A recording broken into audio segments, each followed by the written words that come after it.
Hello, world and universe. Welcome to the Trevor Donald Experience on YouTube. Manifest your truth.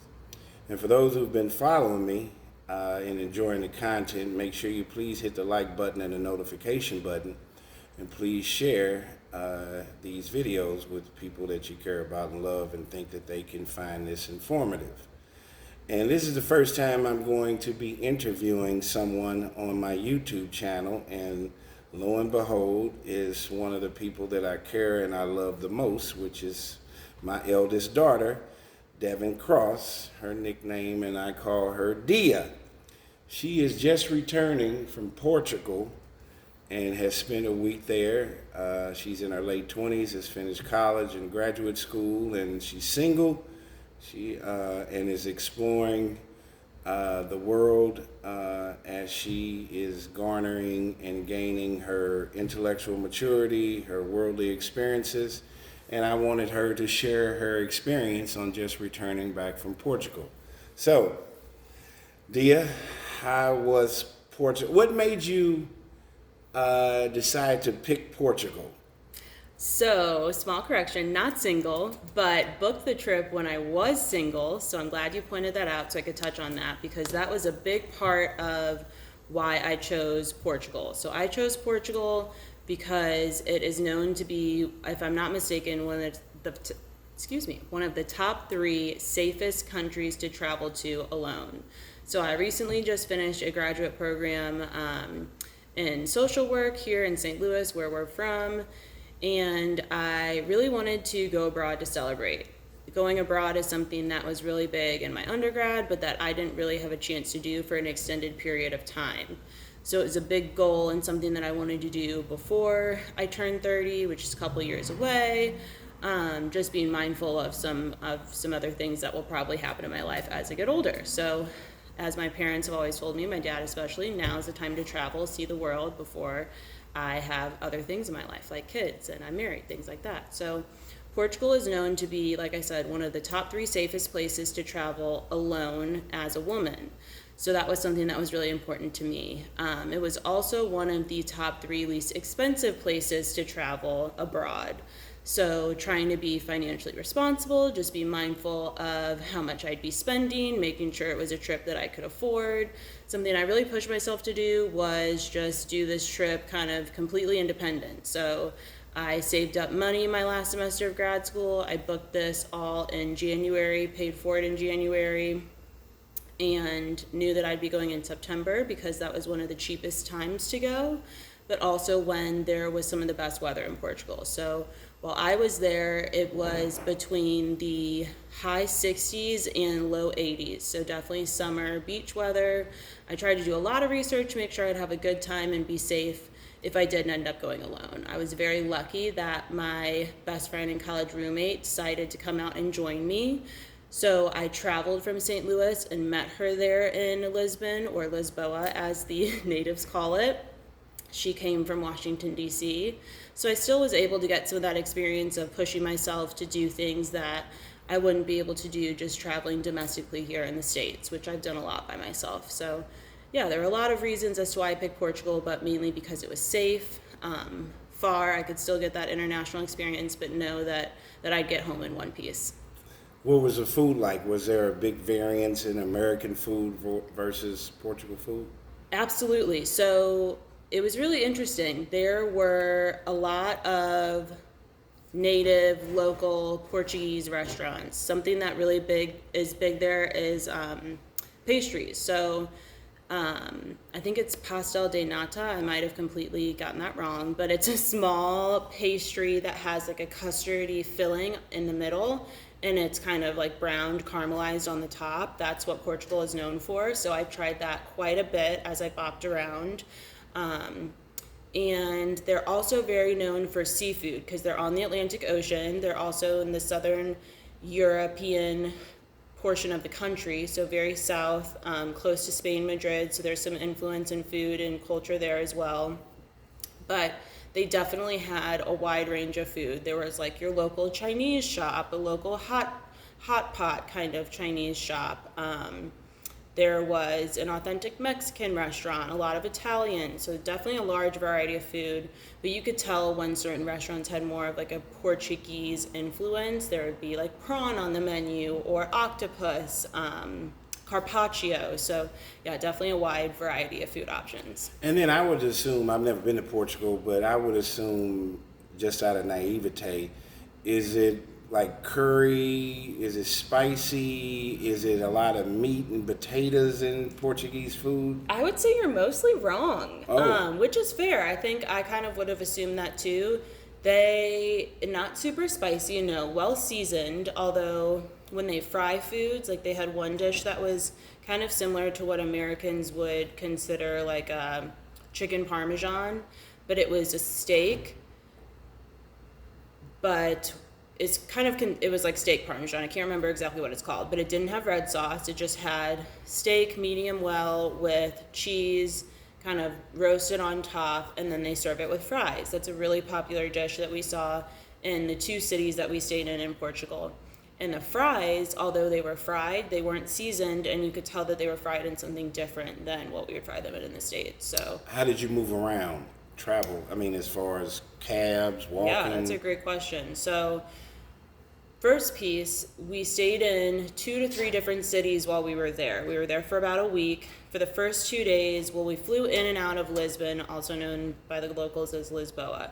We flew into Lisbon, stayed a day there. Then we went to Calores and Sintra, which are on the uttermost coast, kind of more northern of Portugal, and they are like famous beach town. So that was super, super neat. Very good seafood, lots of seafood options over there. That was more of Ubering, taking taxis around Sintra and Calores because it's a lot more beachy, suburban. Definitely you're out of the city, right? Kind of hilly. Reminded me a lot of Italy, although I've never been there, but just from what you see in pictures and movies. So that was super, super cool.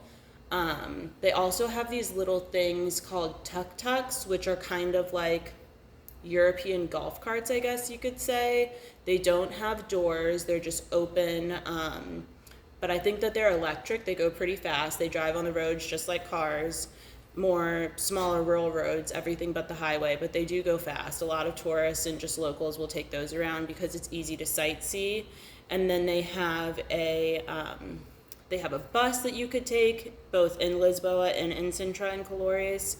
They have a train, but we Ubered a lot. Okay. Transportation was very inexpensive there. So getting an Uber for anywhere between 5 miles to 10 miles was under $6. So it was very inexpensive. Nice. Yep. What were the native Portuguese or Portugal people like? Were they nice, friendly? Yeah, they were very friendly. It was really interesting. So my friend Simone, she is another young African American girl. We've been best friends since about 2013. We met in college. We were college roommates. So she, like I said, is a black girl coming from North Carolina. So it was just the two of us kind of bopping around together. And it was quite interesting. Most of the locals thought that we were from Australia. So not necessarily sure why. Some people said it was the way that we spoke kind of quickly. Some people said it was the way that we dressed. So I thought that was really interesting. But other Americans were able to kind of pinpoint that we were American. We would all kind of bond over that. But the Portuguese locals, they were very nice. A lot of them were English speaking. You can tell that they're used to getting a lot of tourists. So they would kind of just ask like Portuguese, English, and then kind of guide the conversation from there. They were very open to giving recommendations. Like at restaurants, we would say like, what dishes do you recommend? So yeah, they were very nice. But I do think that since COVID has kind of subsided, since Portugal is so safe and rather affordable compared to other European countries like Italy, that's known to be a lot more expensive to kind of travel to, or Paris even, but also very expensive, especially when you're there. I know the cost of just eating and kind of bopping around is pricier. They are very tourist friendly because I think we bring a lot of capital to their country. Commerce. Yeah, exactly. Well, is there a language barrier? Are most people English speaking? No language barrier. And most of them English speaking. Yeah, and all absolutely. That kind of nice. So leaving and going from America to out of the country, uh, what kind of spiritual, philosophical experience, or did you have any, or was it cathartic, or was it relaxing? How did it that experience in going to Portugal integrate itself with your five senses, your heart, your spirit, and that sort of thing? Yeah, it was absolutely incredible. I would say it was very cathartic, very relaxing. Being on the beach was really nice. It was interesting and just so different than, going to the beaches here in Florida. I visited a ton growing up, as well as seeing, the coast in California, things like that. The beach in Sintra was, well, I guess technically Colores, was just stunning. The waves were very, very strong, lots of surfers out there. The tide came up very high. Portugal is mountainous, so when we were in Calores, it was almost kind of volcanic looking because there are these big craters, boulders, rocks that kind of shape the beach. So it was just really interesting being on that coast and on that side of the Atlantic Ocean. I would say as a recent graduate school graduate and getting started in my career and working in, the corporate world, it was extremely cathartic being able to take a break and kind of just absorb all of the recent and really exciting changes that I've had in my life. And then additionally, I would say it reminded me that it's important to have work-life balance. That's something that I'm always striving to incorporate into my life because I am someone who works to live. I don't live to work. I love the work that I do, but I don't feel like working is my sole purpose of being here and being on this earth. So just trying to be mindful of, what I do feel like my calling is, which is also to experience things, explore, learn new things, learn about new cultures, just love on my family and the people who really mean the most to me, and work is just a small part of that. So it was very interesting as we were there the whole business week. I think that Europeans have a much better work-life balance than Americans do. You could tell that a lot of the people around at lunch or early dinners were tourists. However, there were a lot of locals around too. I think it's interesting that Europeans are able to create a more flexible work schedule, at least from what I saw when I was there. People take longer lunches, happy hours much later. So I think that just shows that they kind of have more priorities in terms of having a work-life balance rather than living to work, which I think American culture can kind of push us to fall into that box. Did you feel like in that 1 week that that you garnered a higher level and going there on your own, even though your friend was there, did you feel like you garnered a higher level of maturity or inner spiritual connection within yourself, or thinking about your family and? Absolutely. And even though we went together, there was a day, my first full day there, that I went and kind of just ventured off into Sintra by myself. And that was really important to me to do.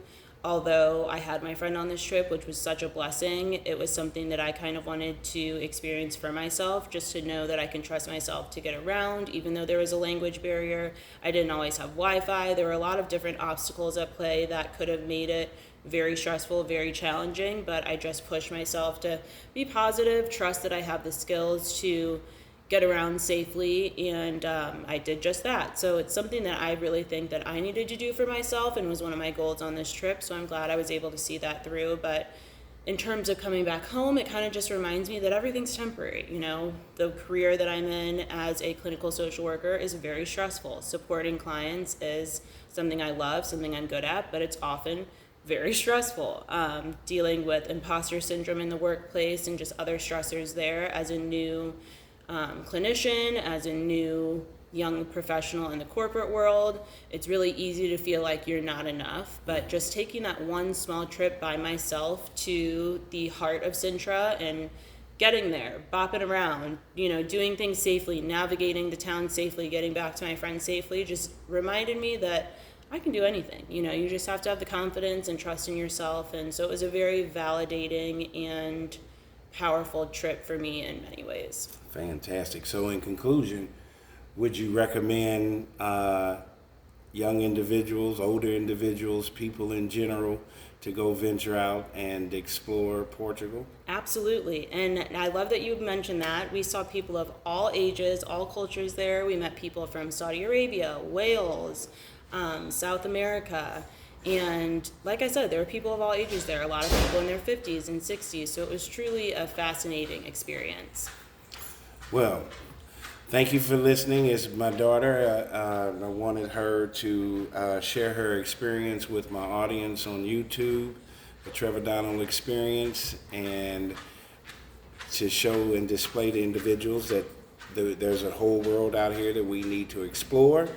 Don't compartmentalize yourself spiritually, physically, mentally, intellectually, psychologically. Take advantage of all aspects that Mother Nature and God has presented in front of us. And I wanted her to have this shared experience with my viewers. So please continue to support the Trevor Donald Experience on YouTube. Hit that like button and that notification, and we'll see you next time. Thank you.